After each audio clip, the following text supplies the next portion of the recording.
Liberty Nation with Tim Donner.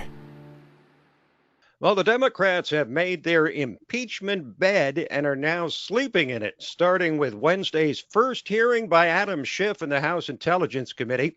Did the Democrats help themselves with their first rush out of the gate? Did they hurt themselves?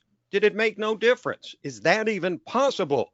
Joining us to sharpen our perspective on this latest attempt to overthrow the results of the 2016 election is LibertyNation.com political columnist Joe Schaefer. Hello, Joe. Hello, Tim. Thanks for having me. Well, a pleasure as always. So, Joe, the Democrats were hanging their impeachment hat on a big first day from Ambassador Bill Taylor. Did he produce the goods? Did anything really change? Well, I may not be the right person to ask because, I feel a lot of Americans, I tuned out on most of it. It was boring. It was baked. It was pre-contrived. I thought everyone's got their minds made up on this already. And I think that comes across. And of course, this is all excellent for President Trump because he wants to portray this as being an orchestrated campaign. And that's exactly as it came across. So you have these career diplomats, this establishment media, all tied in together, and it comes across that way to the American people. Even if they don't know those facts, it comes across that way. Well, Ambassador Taylor came off as a sort of very respectable figure when he was being questioned by Democrats, but when Republicans put him under the Klieg lights, he was very hesitant to say anything about potential motives.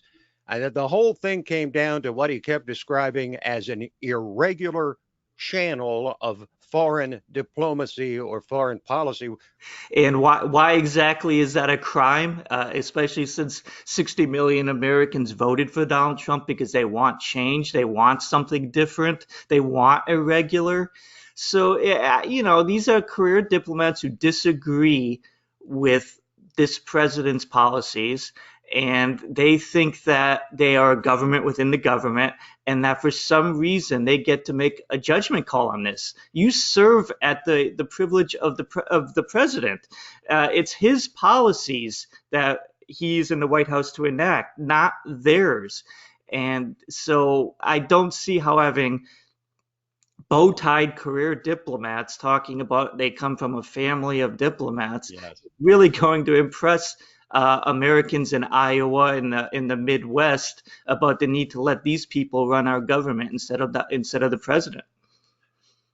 But Joe, certainly you're impressed by the fact that, as he said, there's been a George Kent in the Washington establishment for more than 60 years. If you had to put together a composite of the kind of guy that Americans who voted for Trump didn't want to see any more of, it would be that kind of guy. Now, they came off as somewhat respectable, I suppose, but there was no bombshell.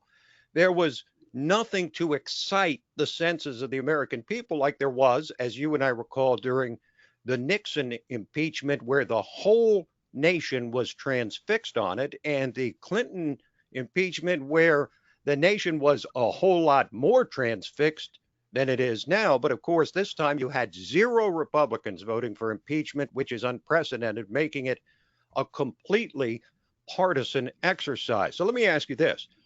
Does this impeachment taking place, and this is unprecedented too, taking place less than a year before a presidential election, mean that the Democrats are saying this is our only issue and we're going to run on this alone in 2020? It certainly appears that way, and what an indictment of them. They're not offering the American people anything except for this lockstep Trump opposition, and they're tying themselves in with a thoroughly discredited deep state that Trump won the election by campaigning against. So besides that, what do they have to offer? A lot of left-wing progressive talking points that most mainstream Americans don't care about. They don't have any real plans to help with the real problems Americans have: jobs, security, being able to afford to raise a family in this country. They don't want to talk about those things. They just want to Trump is destroying, whatever they feel is the way a government should be run, and we have to stop Trump, and we have to. And what are you standing for? They've never really been able to answer that question, and they won't be able to. Okay, Joe. Well, we'll leave it there and pick it up next time. But thanks as always for joining us. Thank you. Appreciate it. Joe Schaefer, political columnist for LibertyNation.com.